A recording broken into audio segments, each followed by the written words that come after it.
55 तो पढ़ लेंगे। नहीं है ना 55 ही। ये ये तो आइस पृष्ठ पर ये तो हो गया है ना हमारा। 14 ही चल रहा यही था। है। हाँ ठीक।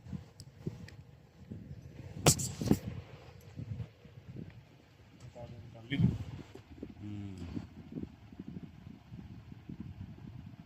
ये कह रहे हैं प्रज्ञानमानंदम ब्रह्म कहिए। प्रज्ञान जो जीव सो आनंद ब्रह्म है। ये भी एक 4 महावाक्यों में से वहाँ वाक्य है।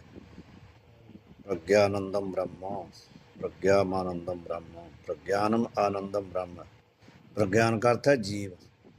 जो जीव है वो आनंद स्वरूप है, आनंद रूप ब्रह्म है।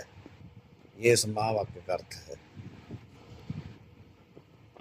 इसने आदि लेके 4 ही वेदन के वाक्य जीव को स्वभाव से सिद्ध आनंद रूप कहे हैं।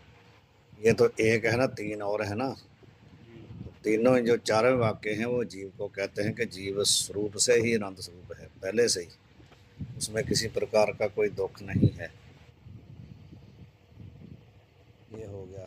दूसरी है वादी प्रतिवादी दोनों को सम्मत जो अर्थ सो दृष्टांत है। दृष्टांत किसको कहते हैं?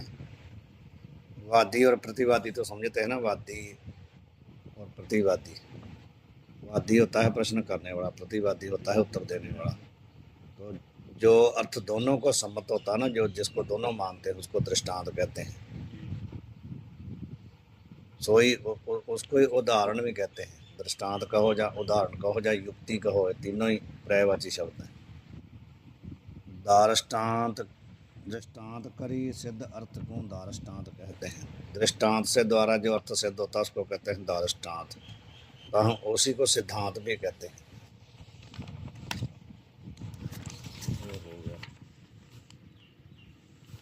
ये भी पढ़नी है टिप्पणी। पढ़ दो। व्यवहारक किंबा, किंबा का तो था अथवा। प्रातिभाषिक 5 प्रपंच के वर्तमान काल विषय भाव के होते भी पारमार्थिक सत्ताकार प्रपंच का 3 काल विषय निषेध, निषेध मुख श्रुति और विद्यमानों के अनुभव कर सिद्ध अत्यंता भाव है। ये तो अभी मूड चला ही नहीं होगा ना, जब मूड पढ़ेंगे तभी आएगी। चलना ही है। कहाँ से चलना है मूड? इथों चलना ही है। शंका ये वाला एक पदार्थ मोक्ष विषय नहीं है। नित्य निवृत्ति की बात जो कही थी ना ऊपर दृष्टांत में कही थी ना, ये अभी जो यही ऊपर यही यही है, यही मूल जो कहा था नित्य निवृत्ति की निवृत्ति, हाँ जी हाँ जी। उसकी बात कर रहे हैं कि व्यवहारक अथवा प्रातिभाषिक 3 प्रकार की सत्ता होती है। व्यवहारक सत्ता, प्रातिभाषिक सत्ता, पारमार्थिक सत्ता, 3 प्रकार की सत्ता होती है। सत्ता मैंने सत्ता का मतलब तो सत्ता ही होता है। उसको क्या, किसी चीज़ का होना, सत्ता मतलब होना 3 प्रकार का होता है। व्यवहारक जैसे रज्जू में सर्प, ये व्यवहारक है। और प्रातिभाषिक क्या है? ससे के सींग, खरगोश के जो सींग होते हैं वो कभी होते नहीं हैं, वो क्या है? प्रातिभाषिक, जो हुआ ही नहीं है।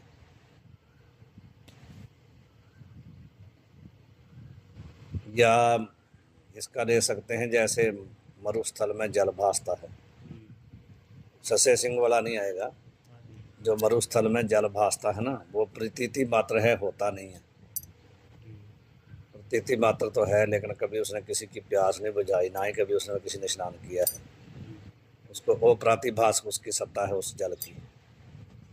और रज्जु में जो सर्प है उसकी व्यवहार सत्ता है। जहाँ ब्रह्म में जो जगत है इसकी व्यवहार में ये है ना, व्यवहार में। तो तीसरा होता है पारमार्थिक सत्ता, वो तो जो नित्य सत्ता होती है वो है ब्रह्म की। परमार्थ जो यथार्थ, जो असलियत है। ये कहते हैं व्यवहारक अथवा प्रातिभाषिक प्रपंच। 2 प्रकार का प्रपंच है, जहाँ तो व्यवहारक प्रपंच है, जहाँ प्रातिभाषिक है। तो प्रपंच के वर्तमान काल विषय भाव के होते भी, वर्तमान काल में तो दोनों प्रकार का जगत है ना, व्यवहारक भी और प्रातिभाषिक भी। तो वर्तमान काल में भाव के होते हुए भी पारमार्थिक सत्ताकर प्रपंच का 3 काल विषय निषेध मुक्त श्रुति, परमार्थक काल जो परमार्थक रूप से है ना, परमार्थक सत्ता कर प्रपंच का तीन काल विषय जो श्रुति है वो क्या करती है, निषेध करती है कि तीनों कालों में पारमार्थिक रूप से जगत है ही नहीं। व्यवहार में है, प्रातिभाषिक है, लेकिन पारमार्थम में जगत है ही नहीं, ये श्रुति निषेध करती है। तीनों कालों में कभी हुआ ही नहीं। व्यवहार में तो बताती है ना कि पैदा हुआ है, जहाँ दिखाई दे रहा है, लेकिन श्रुति ये कहती है ना नास्ति किंचना, यहाँ कुछ भी है ही नहीं तीनों कालों में। तो वो कहते हैं कि या तो निषेध मुख श्रुति और विद्वानों के अनुभव कर अत्यंताभाव है जगत का। जगत का जहाँ तो निषेध मुख श्रुति से, जहाँ विद्वानों के अनुभव द्वारा तीनों कालों में अत्यंताभाव है, कभी जगत हुआ ही नहीं विद्वानों के मत में, या श्रुति के द्वारा जो कहा जाता है। व्यवहार में तो दिखाई पड़ता है जगत, प्रतीत भी होता है, परंतु विद्वान लोगों ने जो अनुभव करते हैं, प्रैक्टिकल करते हैं, उसके द्वारा या श्रुति के द्वारा ऐसा है कि तीनों काल में जगत हुआ ही नहीं। सोई ताकि नित्य निवृत्ति है। उत्ते कहा, ऊपर कहा था ना नित्य निवृत्ति, तो नित्य निवृत्ति का अर्थ ये बताया कि तीनों कालों में संसार का विद्वानों के अनुभव से या श्रुति के द्वारा ना होना जो है ना, यही है नित्य निवृत्ति। नित्य ही निवृत्ति भाव, नित्य ही है ही नहीं, निवृत्ति होता है हटाना। यहीं को विषय रूप निवृत्ति भी कहते हैं, ये उसका दूसरा नाम है। उक्त नित्य निवृत्ति विषय रूप वृत्ति निवृत्ति। विषय तो यही है सब कुछ, ये सब विषय तो है, इसकी विषय करके निवृत्ति। उक्त नित्य निवृत्ति वाला जो प्रपंच सो नित्य निवृत्त नाम तुच्छ कहिए है। ता नित्य निवृत्ति प्रपंच की निवृत्ति कहिए। विद्यमान परमार्थ सत्ता कर त्रय कालक अभाव का श्रुति युक्ति और तत्व ज्ञान करके निश्चय जो विषय रूप निवृत्ति सो नित्य निवृत्ति की निवृत्ति है। ये ऊपर का जो था उसको बताया। अब शंका करते हैं, एक पदार्थ मोक्ष विषय भाव अभाव दोनों बने नहीं। कहते हैं एक पदार्थ है मोक्ष, उसमें दोनों चीज़ें नहीं बन सकती। आप कहो भी है भी, ये तो नहीं भी है, दो चीज़ें नहीं ना हो सकती एक में। शंका कर रहा है। कारण सहित जगत की निवृत्ति और परमानंद की प्राप्ति ग्रंथ का प्रयोजन है। ये आपने बताया कि ग्रंथ का प्रयोजन क्या है, कारण सहित जगत की निवृत्ति परमानंद की प्राप्ति। तो जो दोनों हो गए ना एक में, ये मोक्ष का स्वरूप है ना, तो मोक्ष में स्वरूप में दोनों आ गए। फिर जगत व्यवहार में है तभी तो उसकी निवृत्ति मानेंगे, और परमार्थ में जो है आनंद स्वरूप है, तो कहते दोनों उसमें आ गए। यह पूर्व कहे सो संभव है नहीं, ये आपकी बात बनती नहीं। कहाँ थे? निवृत्ति नाम ध्वंस का है। निवृत्ति का अर्थ ध्वंस हो जाना, ध्वंस का भाव होता खत्म हो जाना, नाश हो जाना। तो ध्वंस और नाश दोनों पर्याय शब्द हैं, ध्वंस कहो या नाश कहो। सो नाश अभाव रूप है, ध्वंस कहो या नाश कहो तो उसका क्या होता है अर्थ? अभाव, ना होना। यहाँ पे मोक्ष विषय भाव रूपता और अभाव रूपता दोनों प्रतीत हो गए हैं। जो आपने मोक्ष का स्वरूप बताया उसके द्वारा तो कहते हैं मोक्ष में दोनों चीज़ें भास रही हैं, भाव भी और अभाव भी। अनर्थ की निवृत्ति कहने से अभाव रूपता प्रतीत हो गए है। जब आपने कहा कि अनर्थ की निवृत्ति, वो आपको याद रहना चाहिए मोक्ष का स्वरूप क्या था, अनर्थ की निवृत्ति और परमानंद की प्राप्ति। तो कहते हैं जब इतना आप आधा कहते हो अनर्थ की निवृत्ति, तो इससे क्या अभाव रूपता सिद्ध होती है। तो जब आप कहते हैं परमानंद की प्राप्ति कहने से भाव रूपता सिद्ध होती है। तो दोनों एक पदार्थ में दोनों चीज़ें आपके कहने से आ रही है। सो दोनों एक पदार्थ विषय बने नहीं, एक में दो चीज़ें नहीं रह सकती ना, जहाँ रात रहेगी या दिन रहेगा, जहाँ अंधेर रहेगा जहाँ चांद रहेगा, दो चीज़ें एक जगह नहीं रह सकती ना। काहे थे? भाव रूपता और अभाव रूपता दोनों आपस में विरोधी हैं। जो विरोधी धर्म हो में सो एक काल में एक वस्तु विषय रहे नहीं ना रह सकते। जैसे अच्छा और बुरा कहो कि ये आदमी अच्छा भी है बुरा भी है, तो दोनों चीज़ें एक समय एक आदमी में नहीं रहेगी। जिस समय वो अच्छा होगा उस समय बुरा नहीं हो सकता, जिस समय बुरा होगा उस समय अच्छा नहीं हो सकता। आप कहें दोनों ही इसमें है, जो अच्छा भी है बुरा भी है, तो नहीं ना हो सकता। अलग अलग समय में तो हो सकता है, वो एक समय में दोनों उसमें कहो भी अब इसमें अच्छाई भी रह रही बुराई भी, तो नहीं हो सकती। जिस समय वो अच्छी उसमें अच्छाई होगी, समय बुराई नहीं होगी। यहाँ तक ग्रंथ का प्रयोजन संभव है नहीं, ऐसी कोई शंका करे है। ये आप ही सिद्धांति ही बता रहा है कि यदि ऐसी कोई शंका करते हैं कि आपका प्रयोजन ग्रंथ का संभव नहीं हो रहा, तो उसका उत्तर देते हैं अधिष्ठान तय भिन्न नहीं, जगत निवृत्ति बखान, सर्प निवृत्ति रज्जु जिम, भय रज्जु को ज्ञान। स्पष्ट है, जो अधिष्ठान होता है ना, जो अधिष्ठान भाव जिसमें कोई वस्तु रहती है उसको कहते हैं अधिष्ठान। तो जो वस्तु जिसमें होती है ना, वो उससे अलग उसकी कोई सत्ता नहीं होती। जैसे घड़ा जो है मिट्टी में है, घड़े का अधिष्ठान क्या है? मिट्टी। तो घड़े की मिट्टी से अलग कोई सत्ता नहीं, मिट्टी हटा दो तो घड़ा कहाँ है? नहीं ना होता। यही कहते अधिष्ठान ते भिन्न नहीं, जगत निवृत्ति। जो जगत की निवृत्ति है ना, जो उसका अधिष्ठान है ब्रह्म, वो उससे भिन्न नहीं है। भाव जगत की सत्ता क्या है? ब्रह्म ही है। यदि ब्रह्म का बीच में से अभाव कर दो तो जगत कहाँ? उसकी सत्ता ही कोई नहीं है। एक दृष्टांत देते हैं, सर्प निवृत्ति रज्जु जेम। ये क्या हो रहा? सही चल रहा कि नहीं? सर्प निवृत्ति रज्जु जेम, ये दृष्टांत दिया भी। ऐसे रज्जु में जो सर्प है उसकी निवृत्ति क्या है? रज्जु रूपी है ना।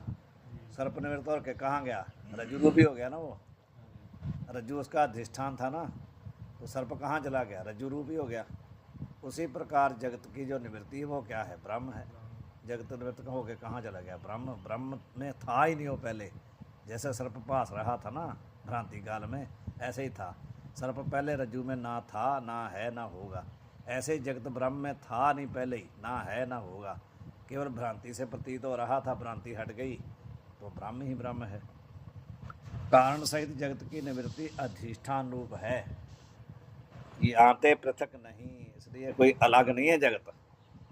जैसे सर्प की निवृत्ति अधिष्ठान जेवरी रूप है, सारे कल्पित वस्तु की निवृत्ति अधिष्ठान रूप हुए है। ये बता दिए जितनी कल्पित वस्तु है ना, उनकी निवृत्ति क्या होती है? जिसमें वो भासती है उसी के रूप होती है, अलग से नहीं होती। वाते पृथक नहीं। यह भाष्यकार का सिद्धांत है। यह कहते हैं हमारा सिद्धांत नहीं है। भाष्यकार शंकराचार्य जी महाराज का ये सिद्धांत है। वो कहते हैं भी जो वस्तु जिसमें भासती है वो उसी के रूप होती है। उपनिषद में आया ये सब। यहाँ पे इस स्थान विषय अनर्थ की निवृत्ति ब्रह्म रूप है। काहे ते जो सर्व अनर्थ का अधिष्ठान ब्रह्म है, सो ब्रह्म भाव रूप है।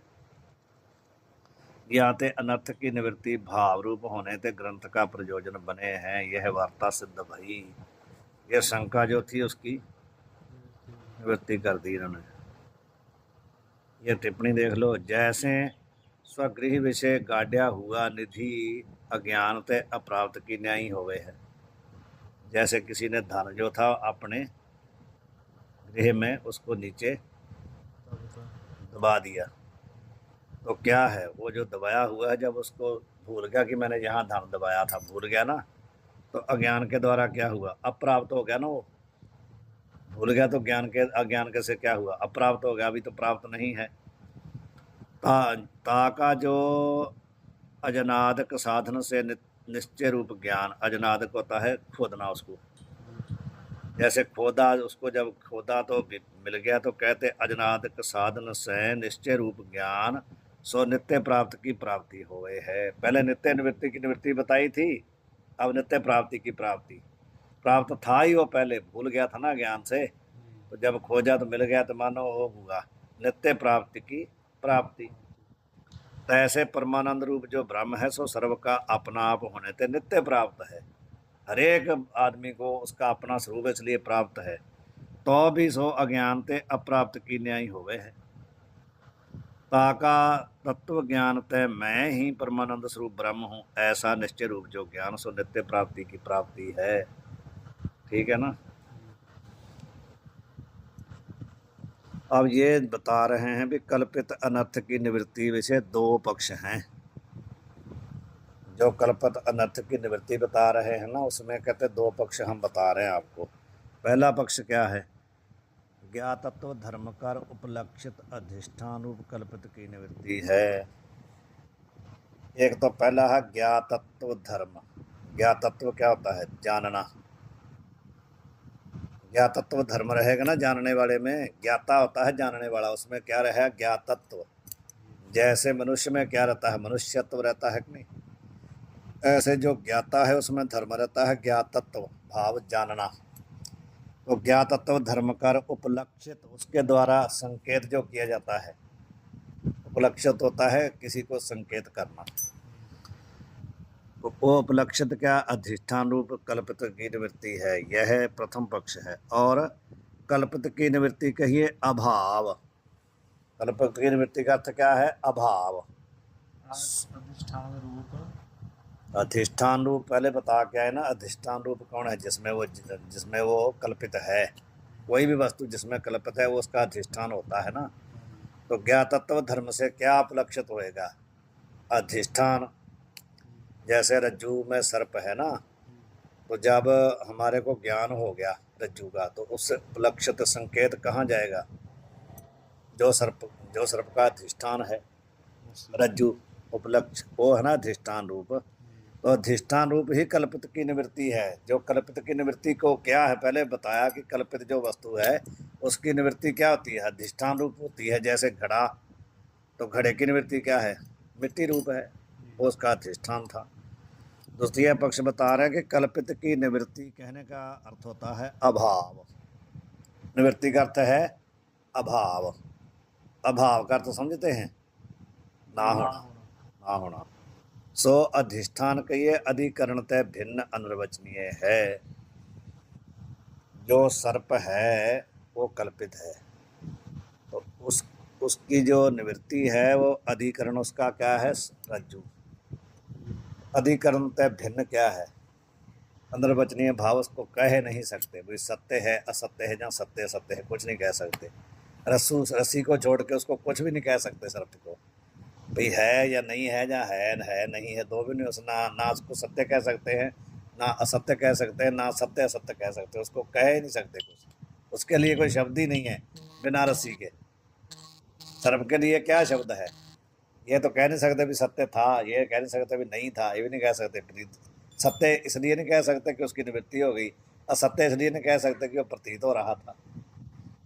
जो जगत है इसको सत्य कहोगे तो ये नाश हो रहा है, असत्य कहोगे तो फिर प्रतीत कैसे हो रहा है।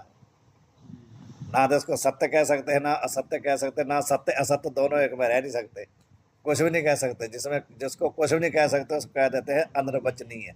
वचनीय होता है कह सकना, अनिर्वचनीय उसमें ये कोई वचन ही नहीं है। जिनमें प्रथम पक्ष भाष्यकार का है, द्वितीय पक्ष न्याय वाचस्पतिकार जो वाचस्पति मिश्र है ता का है। पहला पक्ष क्या है, शंकराचार्य महाराज का है। दूसरा पक्ष किसका है, वाचस्पति मिश्र जो न्यायाचार्य थे। हाँ, पहला पक्ष शंकराचार्य जी का है और दूसरा वाचस्पति मिश्र का है। दृष्टांत भी दे रहे हैं, जैसे प्रथम पक्ष, पहले का दृष्टांत से समझा रहे हैं। प्रथम पक्ष विषय पुरुष स्थाणु है, इस वाक्य का पुरुष का अभाव रूप स्थाणु है। यहाँ पुरुष स्थाणु है ऐसा बोल दिया। जो मैंने आपको कई बार बताया है कि हम जा रहे हैं तो सामने वृक्ष खड़ा है टूटा हुआ, तो पुरुष स्थाणु है ऐसा बोल दिया। तो इस वाक्य का पुरुष का भाव किसमें है, स्थाणु में। उस रुख में स्थाणु भाव वृक्ष, पुरुष का भाव कहाँ, स्थाणु है ना।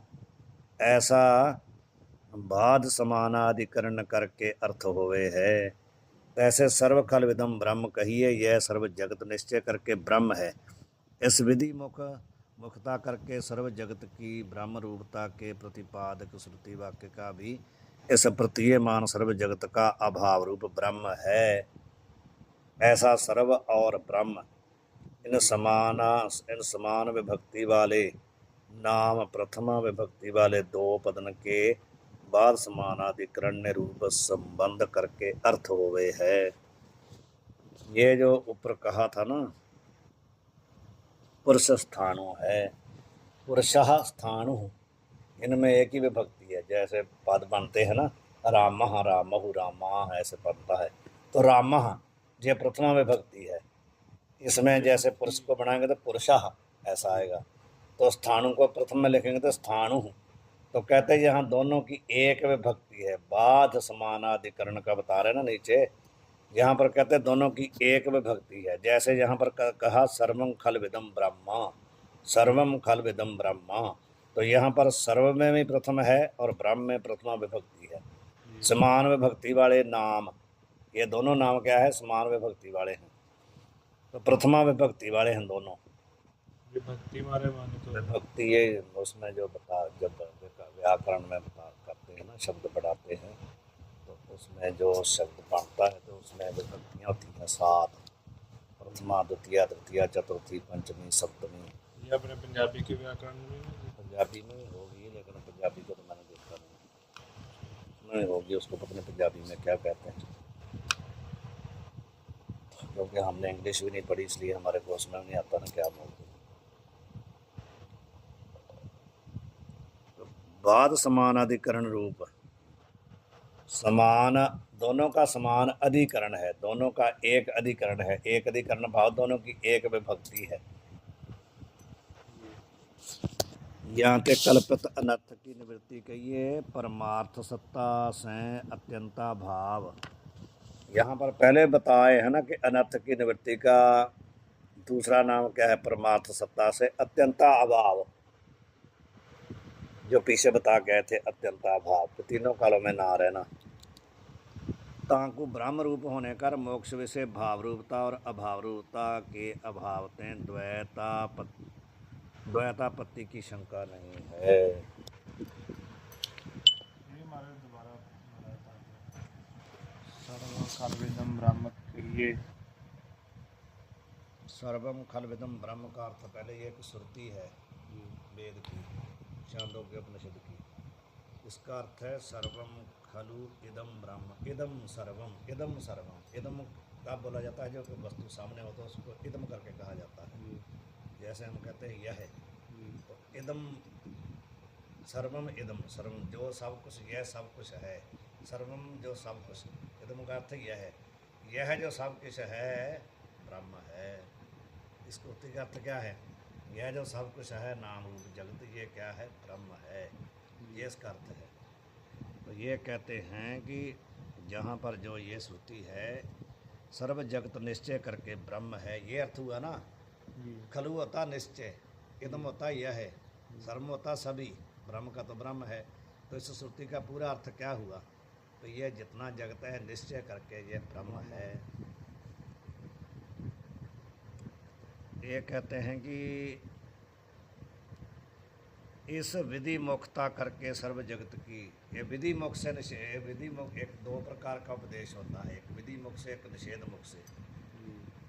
जैसे जो दूसरी श्रुति होती है ना, जो कहती है ना नास्ति किंचना, यहाँ पर कुछ नहीं है, वो निषेध मुख से उपदेश कर रही है, यहाँ कुछ नहीं, ना देती देती जो कह रही है वो निषेध मुख से। और जो श्रुति कहती है कि उस ब्रह्म से जो जगत निकला है उसी से चल रहा है, उसी में, ये क्या है, विधि मुख से करती है।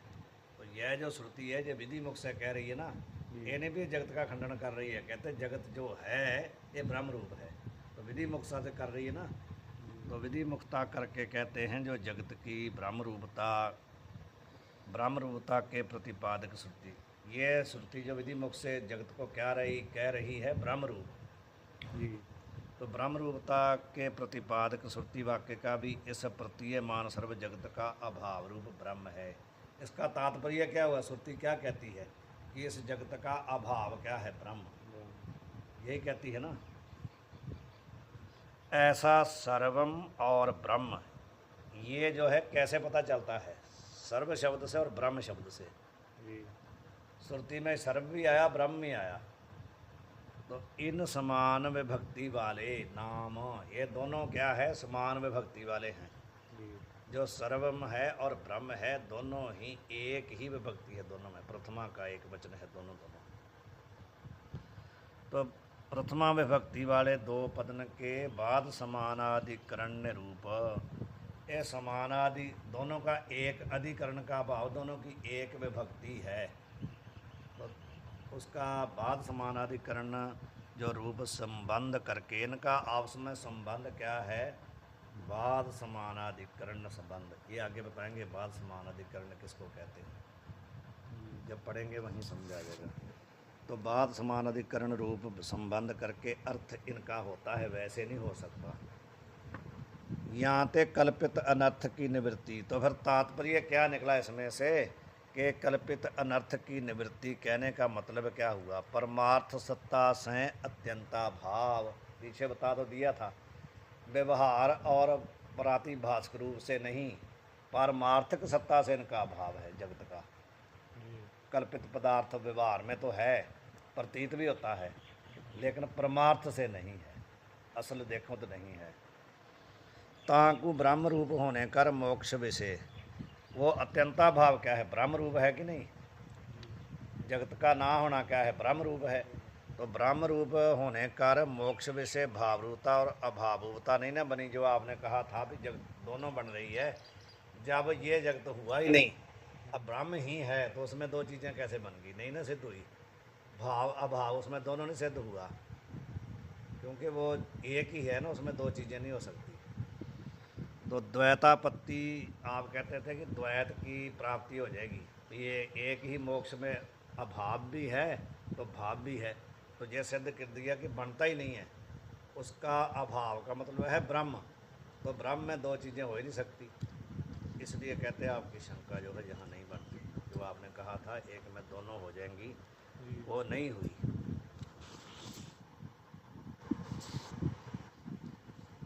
अब ऊपर चलें, ये मूल ही चला था ना अभी, दूसरा और रह गया। अच्छा द्वितीय पक्ष अभी बचा है।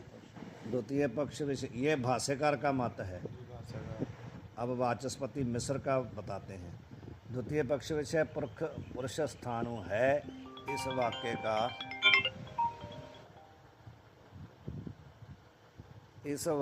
का पुरुष के अभाव वाला स्थानु है, ऐसा अर्थ होवे है।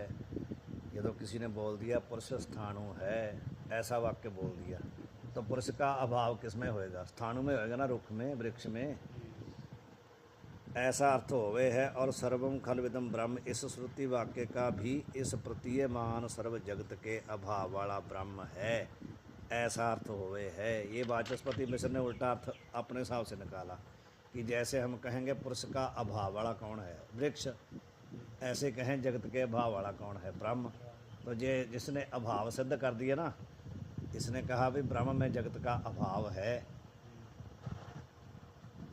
उक्त अभाव रूप निवृत्ति भी अनिर्वचनीय नाम मिथ्या है। जो वस्तु अनिर्वचनीय होवे सो वास्तव अधिष्ठान ते भिन्न नहीं होवे है, किंतु अधिष्ठान रूप होवे है, जहाँ ते मोक्ष से द्वैतापत्ति की शंका नहीं। इन्होंने भी सिद्ध कर दिया कि जो कल्पित वस्तु होती, जो अनिर्वचनीय वस्तु होती है, वो अधिष्ठान से भिन्न होती नहीं है। तो जब जगत की निवृत्ति आपने किस में बताई? ब्रह्म में। तो ब्रह्म से भिन्न तो हो ही नहीं, इसलिए जहाँ पर भी द्वैत की आपत्ति नहीं हो रही। अद्वैत ही है ना, दो चीज़ें सिद्ध ही ना हो ही नहीं सिद्ध।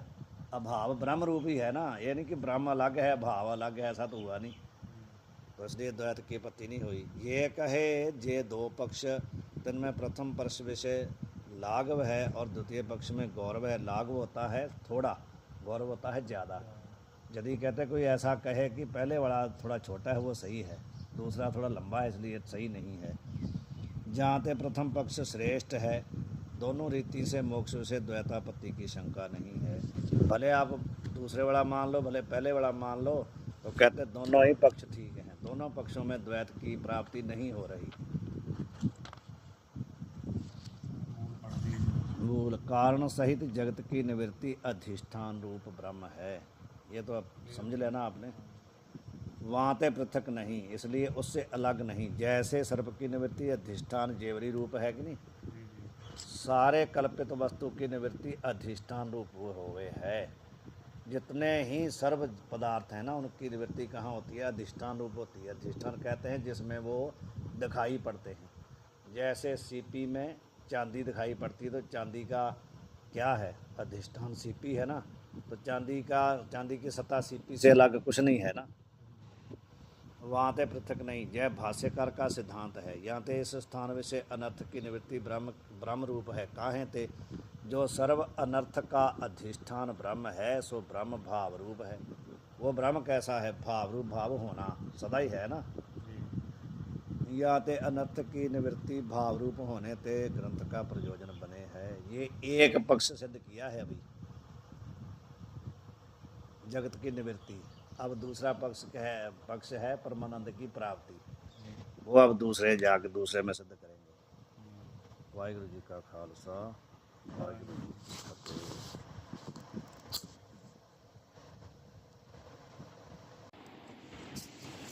दोहा जो जन प्रथम तरंग यह पढ़े ताही तत्काल, करहो मुक्त गुरमूर्ति हुए दादू दीन दयाल। ये कहते हैं भाई, ये जो प्रथम तरंग, अभी जो प्रथम तरंग चला है ना, हमने पढ़ा है। एक मिनट। हाँ जी, ये कह रहे हैं दोहा भी, जो ये जन प्रथम तरंग जो है, जो कोई जन का अर्थ है, जो कोई पढ़ने वाला विद्यार्थी, यह है अर्थ है सामने जो अभी दिख रही है ना प्रथम तरंग, इसको जो पढ़ता है ना तत्काल, उसको तत्काल ही कहते हैं करो मुक्त गुरमूर्ति हुए। हे दादू जी, हे दीनदयाल दादू जी महाराज, गुरुमूर्ति होकर के तत्काल ही उसको मुक्त करो। यह जो आपने विचार सागर लिखा है, इसका जो प्रथम तरंग पढ़ता है, दादू जी महाराज के चरणों में प्रार्थना करते हैं कि हे दीनदयाल दादू जी, क्योंकि ये जो है ना, क्या नाम है, निश्चल दास जी, ये दादू पंथी है ना।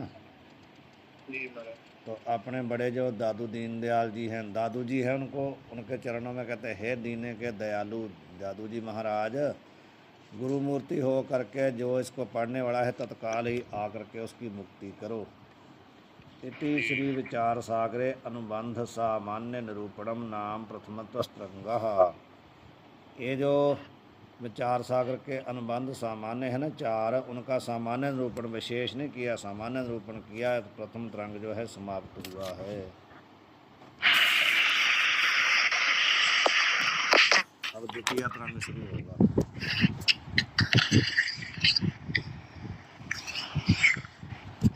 तो द्वितीय तरंग शुरू हो रहा है, श्री विचार सागर द्वितीय तरंग। अब कहते हैं अथ अनुबंध विशेष निरूपणम। पहले तो सामान्य निरूपण किया, अनुबंध का अब विशेष निरूपण करते हैं।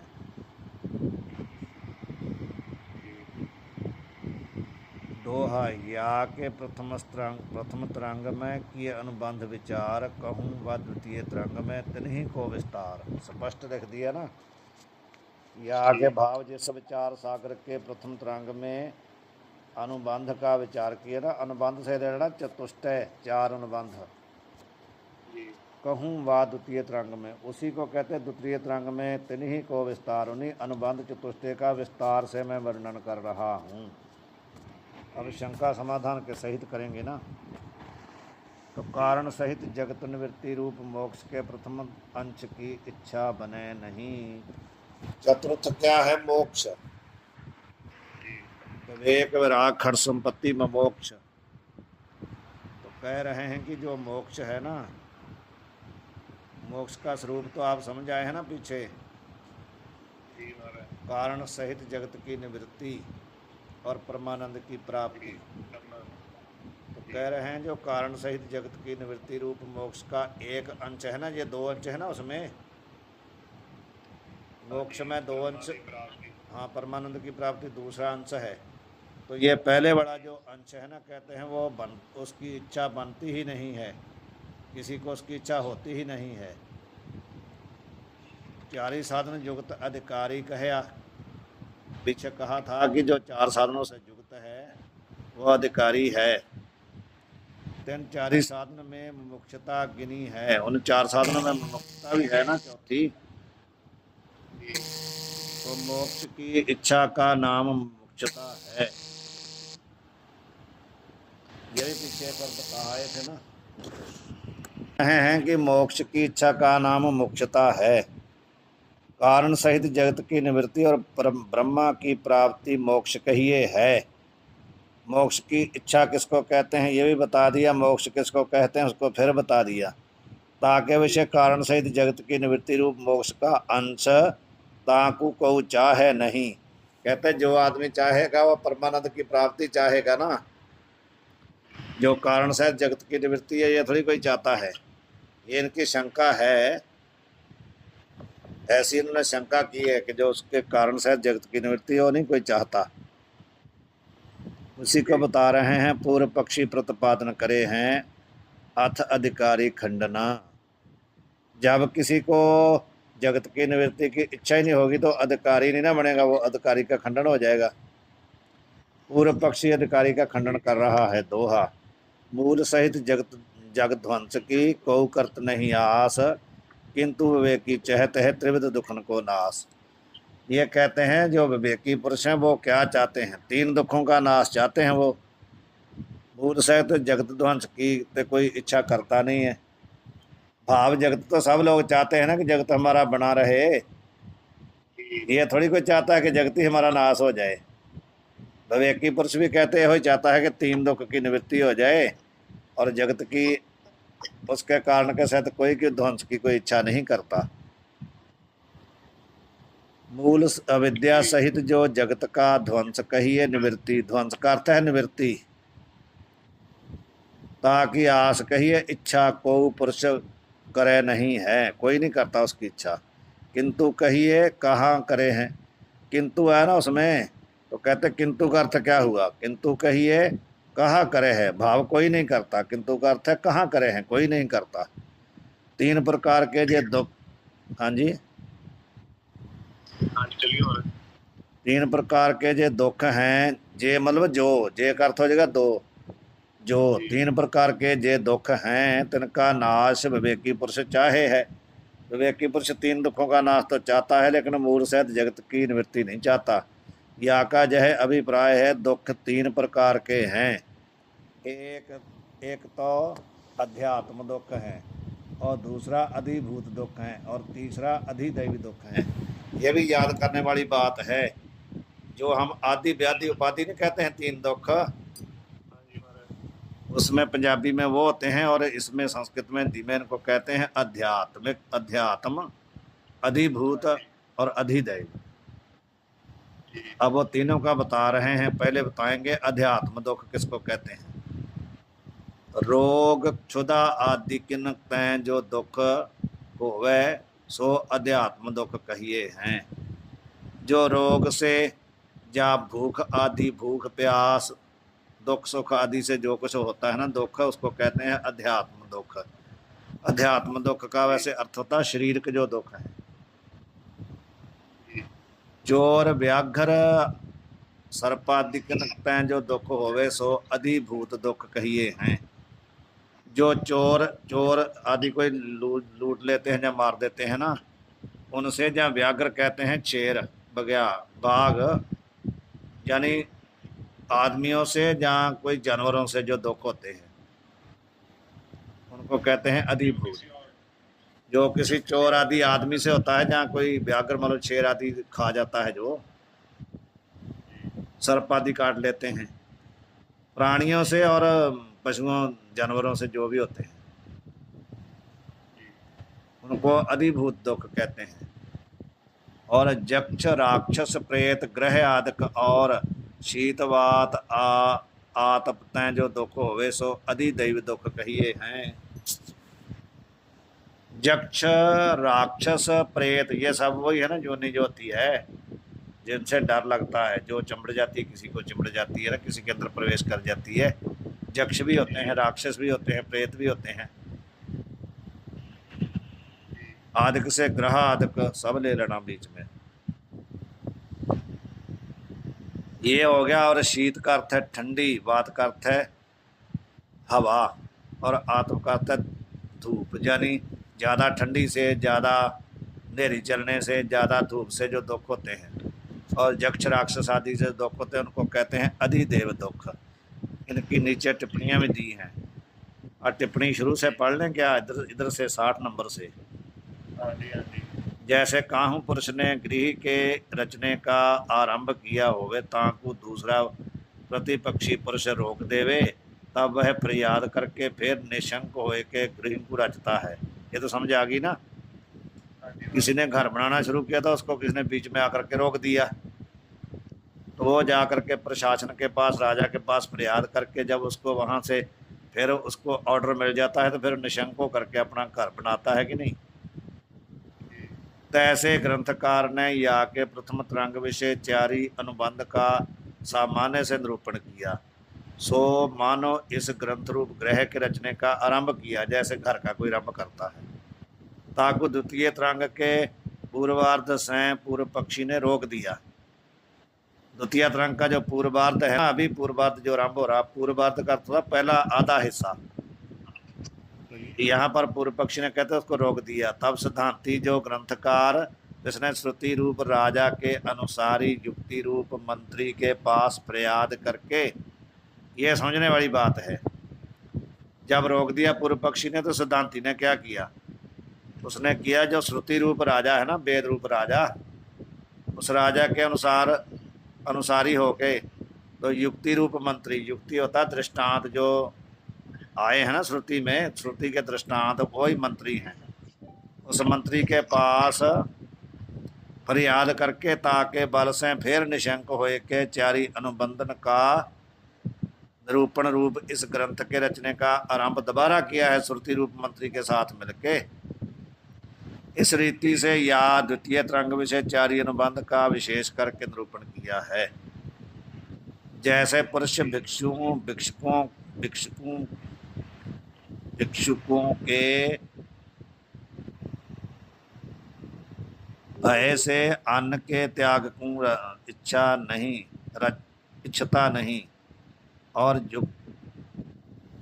युका के भय से वस्त्र के त्याग को रचता नहीं, और पूर्व पक्षी के भय से क्षेत्र के त्याग को इच्छता नहीं, ये दृष्टांत दे रहे हैं।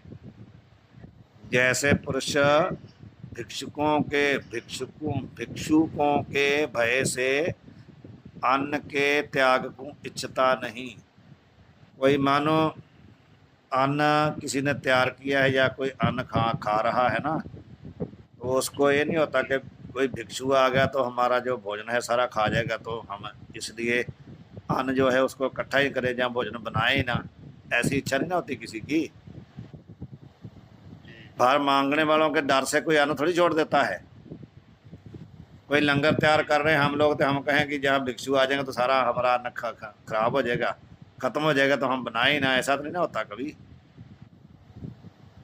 भिक्षु कहते हैं मांगने वालों के भय से कोई अन्न का त्याग करने की इच्छा नहीं करता कि मैं छोड़ ही दूं, बनाऊं ही ना या इकट्ठा ही ना करूं। और यूका के भय से वस्त्र के त्याग, यूका समझते हैं, यूका नहीं यार, जुआ वस्त्र में यदि कोई कहे कि हमारे इस वस्त्र में जूकें पड़ जाएगी तो हम वस्त्र ही छाड़ दें, तो छोड़ेगा नहीं ना, वस्त्र थोड़ी छोड़ देगा। जूकें पड़ गई, मानो वस्त्र में जूकें पड़ गई तो उसके भय से वस्त्र को फेंक थोड़ी देगा, वो उसको निकाल के बाहर करेगा ना, वस्त्र नहीं फेंक देगा। पशु पक्षी के भय से क्षेत्र को, कोई किसी की जमीन है तो वो कहे कि यहाँ अब पशु आ जाएंगे तो हमारी तो जमीन खत्म हो जाएगी, तो जमीन छोड़ के भाग जाएगा, ऐसा न करता वो। पशुओं के भय से कोई जमीन का त्याग नहीं करता। ये दृष्टांत बताए हैं कि जैसे कोई भिक्षुओं के भय से अन्न का त्याग नहीं करता, युवकों के भय से वस्त्र का त्याग नहीं करता, पशुओं के भय से अपनी जमीन का त्याग नहीं करता, तैसे उसी प्रकार विवेकी पुरुष त्रिविध दुख के भय से कारण सहित जगत के नाश को इच्छता नहीं। ये कह दिया उसने। उसी प्रकार कहते जो विवेकी पुरुष है ना, वो त्रिविध दुख के भय से कारण सहित जगत के नाश को इच्छता नहीं। इन तीन दुखों के भय कारण वो पूरे जगत को त्याग करने की इच्छा नहीं करता, किंतु त्रिविध दुख के नाश को इच्छता है। वो चाहता है कि जगत तो ऐसे ही बना रहे मेरा, लेकिन जो तीन दुख है ना वो नाश हो जाए।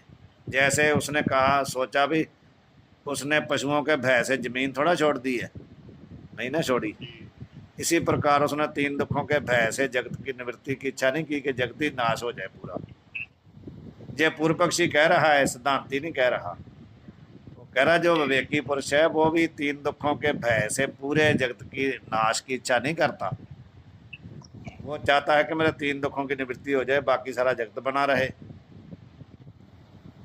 यह सांख्य मत के अनुसार इनकी शंका है। ये शंका किसकी है? जो सांख्य को पढ़ने वाले, सांख्य मत वाले हैं, वो सांख्य शास्त्र वाले, वो तीन दुखों का ध्वंस ही मानते हैं ना, जो सांख्य वाले।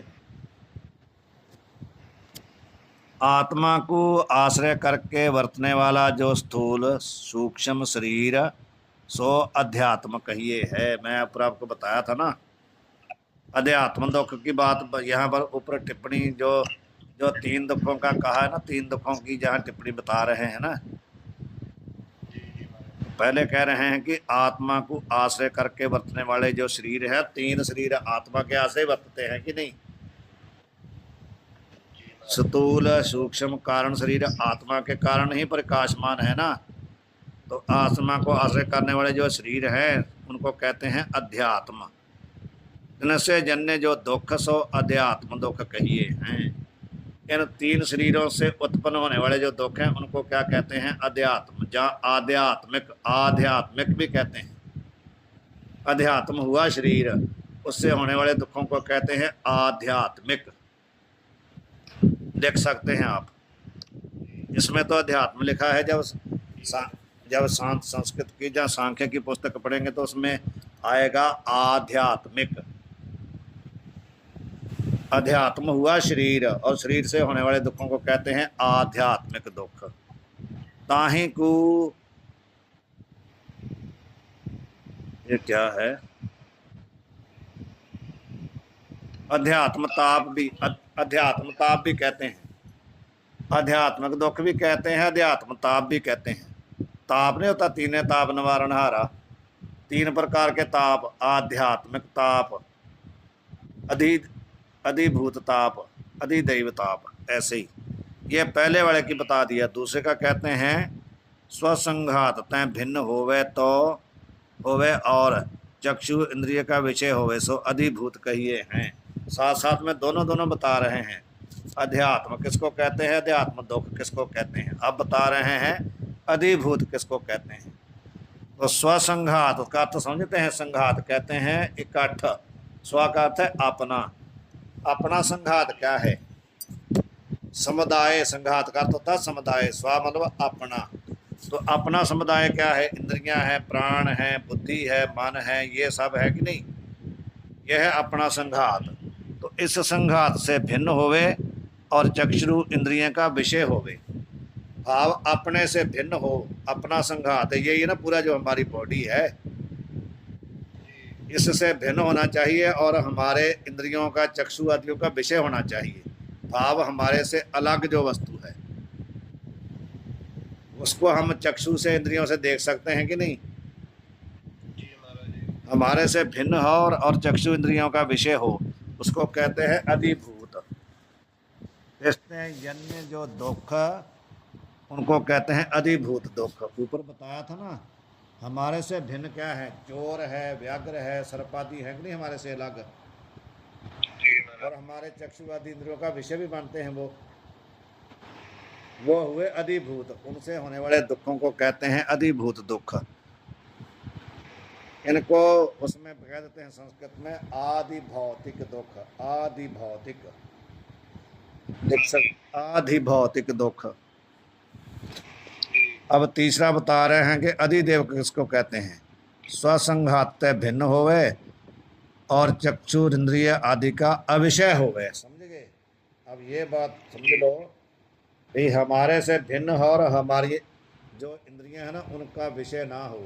भाव इंद्रियां उसको ना देख सकती हों, ना पकड़ सकती हों। जैसे ऊपर बताया था ना, रक्ष है, यक्ष है, राक्षस है, प्रेत हैं, ये हमारी इंद्रियों का विषय नहीं ना बनते,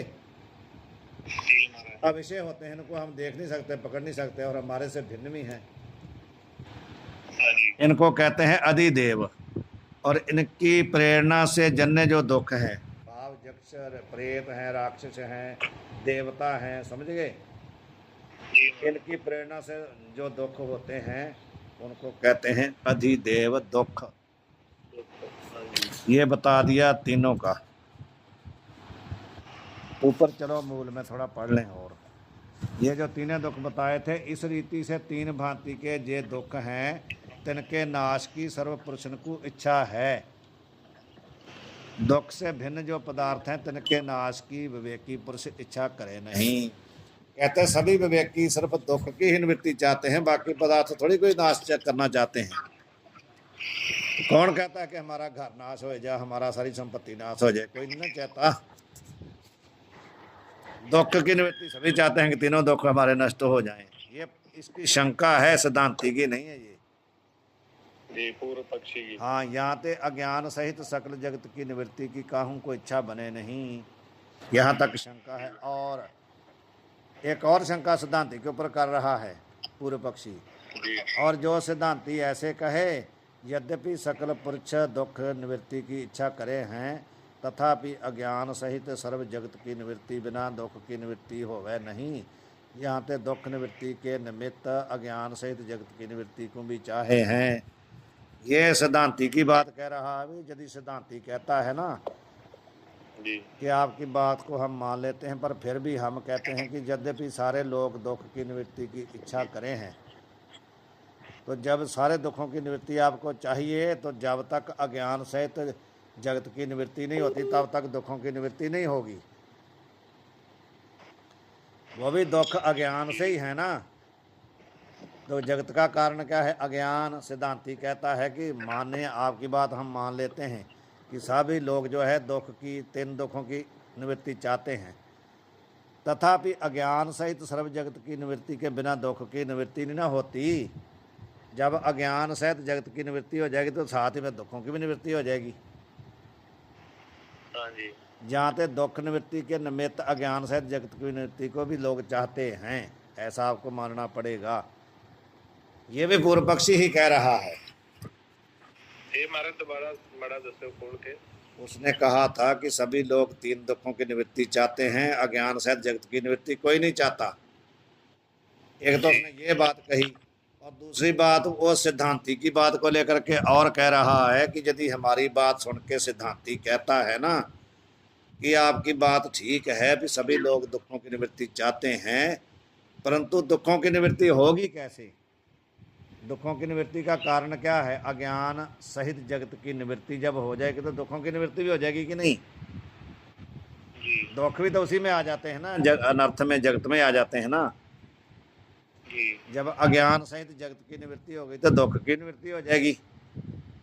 तो इसलिए कहते हैं, सिद्धांति कहता है भी दुख निवृत्ति के निमित्त अज्ञान सहित जगत की निवृत्ति को भी लोग चाहते हैं। दुखों की निवृत्ति के लिए लोग क्या चाहते हैं? अज्ञान सहित जगत की निवृत्ति। आगे समझ? हाँ जी महाराज। सो बने नहीं, ये भी कहते हैं आपकी बात ठीक नहीं। पूर्व पक्षी कह रहा है, कहाँ थे? जे आयुर्वेद में औषध कहे हैं तिनते रोग जन्य दुख की निवृत्ति होवे है। ये सांख्य वालों का मत है। सांख्य वाले लोग कहते हैं कि तीन दुखों का निवारण, जो तीन दुखों की निवृत्ति ही मोक्ष है, तो तीन दुखों की निवृत्ति जो है दवाई से हो जाएगी। वो कहते हैं दवाई ले लो तो दुख हट जाएगा। हाँ, यही बता रहे हैं ना। ये शंका कर जो उसके कर रहा है, ये आयुर्वेद में औषध कहे हैं तिनते रोग जन्य दुख की निवृत्ति होवे है। और भोजन से, दूसरा कहा था क्षुधा आदि से दुख होता है तो भोजन कर लेंगे। दूसरा कहा था ना भोजन आदि से, तो कह रहे हैं क्षुधा जन्य दुख की निवृत्ति भोजन से हो जाएगी। इस रीति से अपने अपने उपायन ते सर्व दुख की निवृत्ति हो जाएगी। जैसा कोई दुख है वैसा ही उपाय कर लो। जैसे मानो यक्ष राक्षस से कोई दुख होता है तो उसके लिए कोई मंत्र पढ़ लो तो भी निवृत्त हो जाएगा। भूख आदि से होता तो भोजन खा लो, वो भी हो जाएगा। शरीर से होता तो दवाई दे लो। तो अपने अपने उपाय से दुखों की निवृत्ति हो जाएगी। जहाँ ते अज्ञान से जगत की निवृत्ति बिना भी दुख की निवृत्ति बने हैं, ये कहता है पूर्व पक्षी। तो उसके बिना भी दुख हट जाएंगे। ये सांख्य वालों का मत है। दुख की निवृत्ति के निमित्त अज्ञान सहित जगत की निवृत्ति चाहना बने नहीं, ये नहीं बनती। कहता कारण सहित जगत की निवृत्ति और ब्रह्म की प्राप्ति मोक्ष कहिए है, ताकि विषय कारण सहित जगत की निवृत्ति रूप मोक्ष के अंश की भी इच्छा काहू को बने नहीं। यही वार्ता प्रथम दोहा विषय कही। ये कह रहा है कि जो आपने मोक्ष का रूप बताया है ना, उसमें से कारण सहित जगत की निवृत्ति जो है ना, वो जो अंश है वो भी बनता नहीं है। किसी को इच्छा होती नहीं, कोई कारण सहित जगत की निवृत्ति चाहता ही नहीं, दुखों की निवृत्ति चाहते हैं। इसलिए आपका जो मोक्ष का जो स्वरूप है, जो किसी को इच्छा नहीं इसकी, ये पूर्व पक्षी ने कहा।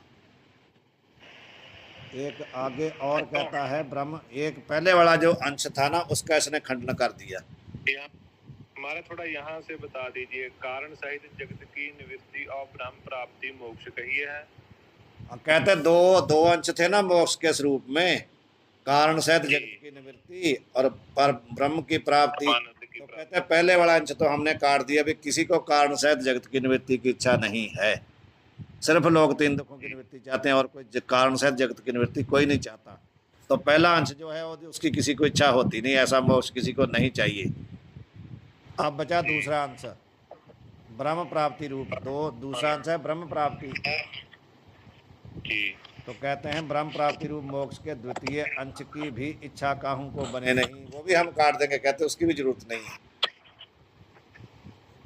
पूरे पक्षी कह रहा है, इसको छोड़ दें यहीं। नीचे टिप्पणी जो है उसको पढ़ लो। पूर्व अनुभव किए वस्तु की इच्छा होवे है,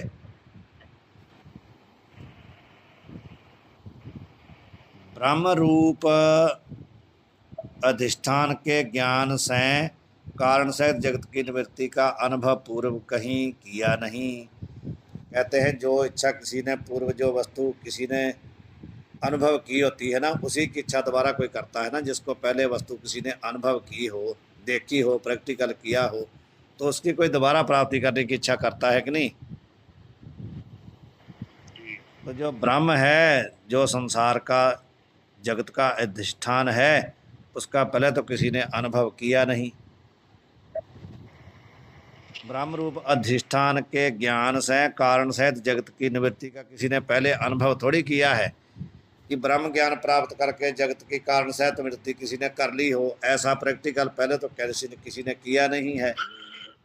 यहाँ तक कारण सहित जगत की निवृत्ति की इच्छा काहू को बने नहीं। यदि किसी ने ब्रह्म की प्राप्ति के द्वारा कारण सहित जगत की निवृत्ति का अनुभव पहले किया हो, तो उसको इच्छा हो, तो पहले तो किसी ने ऐसा किया नहीं है। तो इसलिए कहते हैं भी किसी को इच्छा नहीं बनती। जय पूर्व पक्षी की शंका का उत्तेजन है, या का समाधान आगे इस टिप्पणी में करेंगे। इसी को पहले लगाना जो जहाँ तक हुआ है। एक अंश उसने खंडन कर दिया है, कारण सहित जगत की निवृत्ति जो है मोक्ष है ना, ये किसी को इच्छा नहीं होती। अब आगे दूसरा जो अंश है ब्रह्म की प्राप्ति रूप जो मोक्ष है, उसकी भी वो कह रहा इच्छा किसी को नहीं होती। उसको कल को करेंगे। वाहिगुरु जी का खालसा।